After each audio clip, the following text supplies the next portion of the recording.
যে সমস্ত তৃণমূলের কর্মী সমর্থকরা আসছেন হাওড়া স্টেশন থেকে এই 21শে জুলাইয়ের মঞ্চের দিকে এগিয়ে যাচ্ছে, তারা কিন্তু হাওড়া স্টেশন থেকে সড়কপথ ব্যবহার করছে, আরেকটা হচ্ছে জলপথ ব্যবহার করছে। সেখানে দেখা যাচ্ছে, তুমি দেখতে পাচ্ছ এই মুহূর্তে আমি রয়েছি জেটিঘাটে, হাওড়া জেটিঘাটে।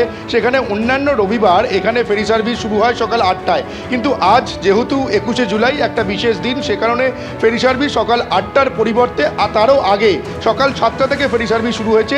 এক এক করে এখান থেকে লঞ্চ ছেড়ে যাচ্ছে এই হাওড়া স্টেশন থেকে, তারা এই লঞ্চ ছেড়ে গিয়ে বাবুঘাটে যাচ্ছে। সেই বাবুঘাট থেকে তৃণমূলের কর্মী সমর্থকরা হেঁটে 21শে জুলাই যে মূল মঞ্চ সেখানে এগিয়ে যাচ্ছে। আমার ক্যামেরা পার্সন দীপ্তেন্দ্র চক্রবর্তী তোমাকে যে ছবি দেখাচ্ছে, তুমি দেখো এই যে হাওড়ার যে জেটিঘাট, সেখানে 3 নম্বর যে জেটিঘাটে, সেখানে তৃণমূলের কর্মী সমর্থকরা হাওড়া স্টেশনে যারা আসছেন বিভিন্ন জেলা থেকে, যেমন ধরো বর্ধমান, পুরুলিয়া, বাঁকুড়া থেকে দূরপাল্লার ট্রেনে করে এবং তার পাশাপাশি লোকাল ট্রেনে করে যে সমস্ত কর্মী সমর্থকরা আসছেন, তারা কিছুটা বলা যায় যে ভিড় এড়ানোর জন্য, সড়কপথে তো ভিড় হবে এবং সড়কপথে বাস কম রয়েছে, সেই কারণে তারা ব্যবহার করছেন যে এই যে ফেরিঘাট, এই জলপথে নদী পেরিয়ে তারা এই যে মূল মঞ্চ, সেই মূল মঞ্চের দিকে এগিয়ে যাবে। তুমি দেখতে পাচ্ছ কিছুক্ষণ আগে আমরা দেখলাম এখানে একটি লঞ্চ, পুরো ভর্তি লঞ্চ, এই যে হাওড়া স্টেশন জেটিঘাট সেখান থেকে ছেড়ে বাবুঘাটের উদ্দেশ্যে সেই লঞ্চ যাত্রা দিয়েছে। তারপর আবারও যারা কর্মী সমর্থক তারা এক এক করে ভিড় করছেন, ভিড় জমিয়ে এই যে লঞ্চ, সেই লঞ্চ ভর্তি হলে তারপরেই এখান থেকে সেই লঞ্চ ছেড়ে যে বাবুঘাট, সেই বাবুঘাটের দিকে যাচ্ছে।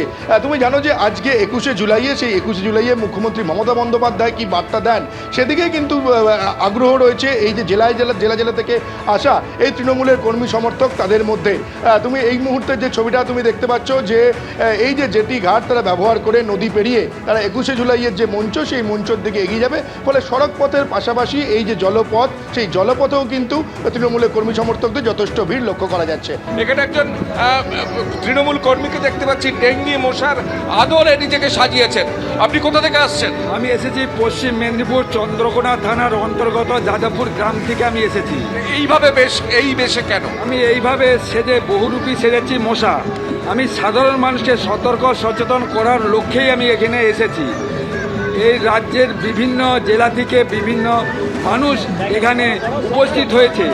এই মানুষকে সতর্ক সচেতন করাই হচ্ছে আমার লক্ষ্য। আপনি কবে বেরিয়েছেন? সাইকেলে করে এসেছেন? সাইকেলে করে বেরিয়েছি আমি, 3 দিন বেরিয়েছি। আজকে গোটা দিন এই সমাবেশে থাকবো? ভাই সমাবেশে থাকবো, রাত্রেও এখানে থাকবো, কালকে বাড়ি যাবো। এখানে বক্স বাজছে, ডেঙ্গি সচেতনতার একটা প্রচার চলছে। অর্থাৎ যে 21শে জুলাই একদিকে যেমন শহীদ তর্পণ, তেমনি উৎসবেরও একটা উন্মাদনা শুরু হয়েছে। কারণ দুটো নির্বাচন, লোকসভা নির্বাচন এবং বিধানসভার উপনির্বাচনের বিপুল সাফল্য তৃণমূলের, এবং তারই উদযাপনকে ঘিরে আজকে ধর্মতলা চত্বরে সকাল থেকে প্রচুর মানুষ এসে জমা হয়েছে। তুমি জানো যে গত 2 দিন থেকে মানুষ কলকাতায় আসছেন, তারা একে একে তো আসছেন, পাশাপাশি বিভিন্ন জেলা থেকে মানুষ এসে জড়ো হচ্ছেন। যে মূল মঞ্চ, সেই মঞ্চের একদম সামনেটা ভরে গেছে। তার পাশাপাশি আজকের যে কি মমতা বন্দ্যোপাধ্যায় বার্তা দেন, অভিষেক বন্দ্যোপাধ্যায়ের আজকের বডি ল্যাঙ্গুয়েজ কি হয় সেদিকে যেমন নজর, তেমনি আজকে এই শহীদ তর্পণের পাশাপাশি বিজয় উদযাপনকে ঘিরে আজকে একটা রঙিন ধর্মতলা তৈরি হয়েছে। প্রতি 21শে জুলাই রঙিন হয়, আজকেও সকাল থেকে সেই রঙিন ছবিটা দেখতে পাচ্ছি, ক্যামেরা পার্সন উজ্জ্বল ঘোষ দেখাচ্ছে, এবং তারই একটা প্রতিবিম্ব আমরা দেখলাম যে একদম যে ডেঙ্গি মশার আদলে নিজেকে সাজিয়ে চন্দ্রকোনা থেকে, সুদূর চন্দ্রকোনা থেকে তিনি চলে এসছেন ধর্মতলার মোড়ে, এবং সেই ধর্মতলার মোড়ে মূল মঞ্চের সামনে এসে মমতা বন্দ্যোপাধ্যায়ের বার্তা তিনি দেবেন এবং পাশাপাশি তার বার্তা শোনাচ্ছেন।